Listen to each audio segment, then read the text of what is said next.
अस्सलाम वालेकुम दोस्तों, कैसे हैं आप? उम्मीद करता हूँ कि आप ठीक होंगे।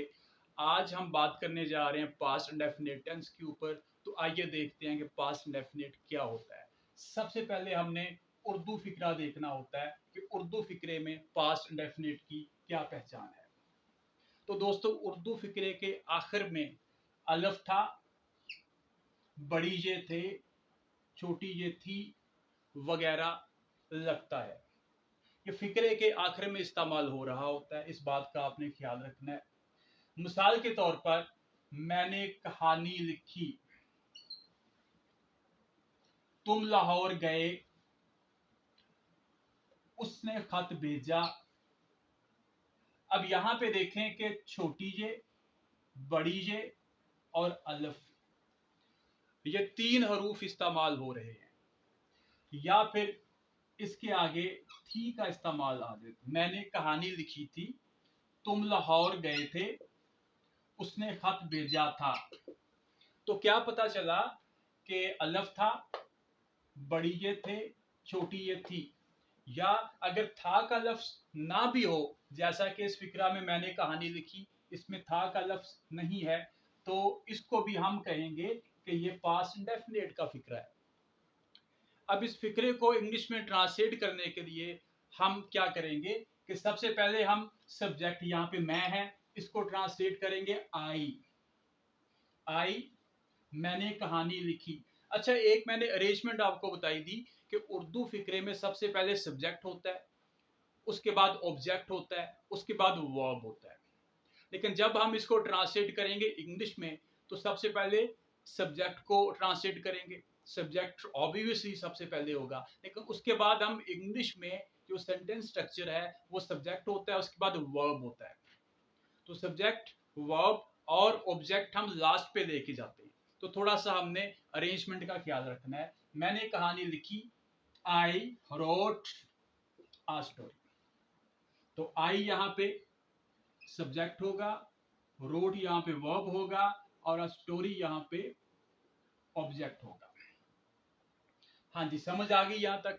अगले फिक्रे में देखें कि तुम लाहौर गए या तुम लाहौर गए थे। अब इसको हम ट्रांसलेट करेंगे, you went to Lahore.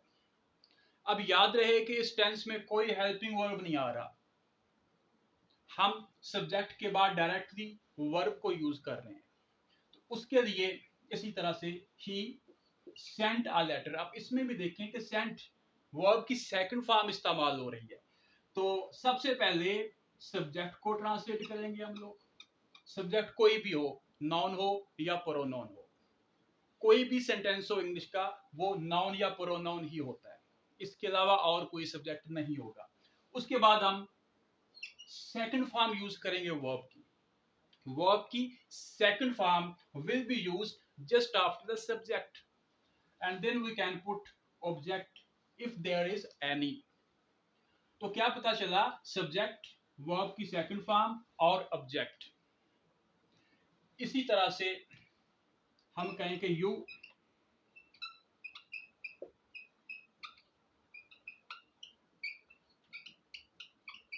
Did your work, तुमने अपना काम किया या तुमने काम किया। इसी तरह से ही rang द बेल या ही डिड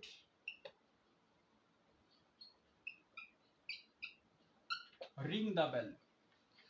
अब यहां पे हम देखेंगे कि ही रैंक सब्जेक्ट के बाद मैं सेकंड फॉर्म पुट कर रहा हूं। अब यहां पे इस फिक्रे में रिंग पुट कर रहा हूं।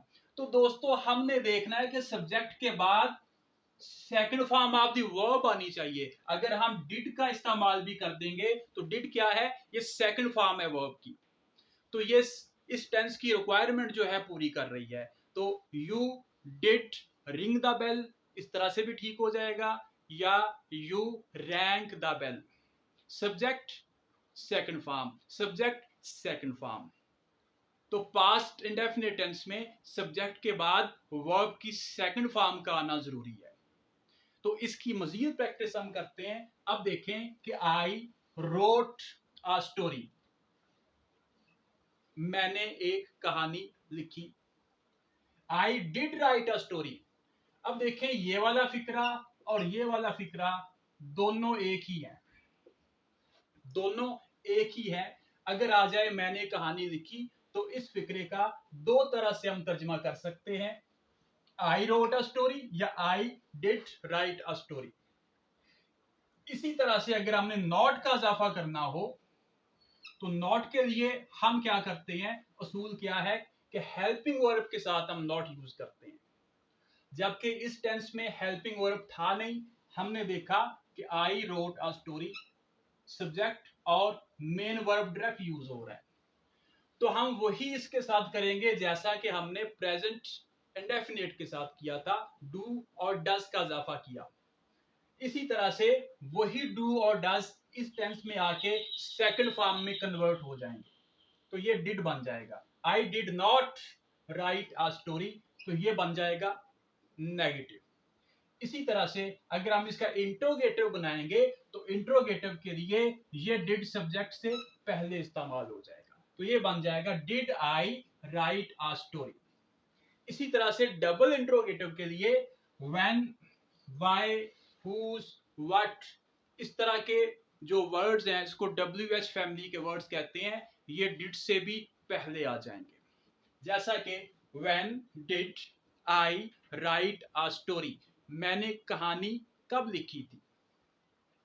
आई रोट अ स्टोरी, मैंने कहानी लिखी। मैंने कहानी ना लिखी, I did not right a story. क्या मैंने कहानी लिखी, did I right a story. मैंने कब कहानी लिखी, when did I right a story.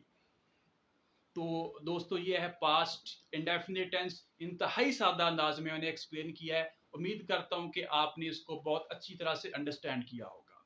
शुक्रिया।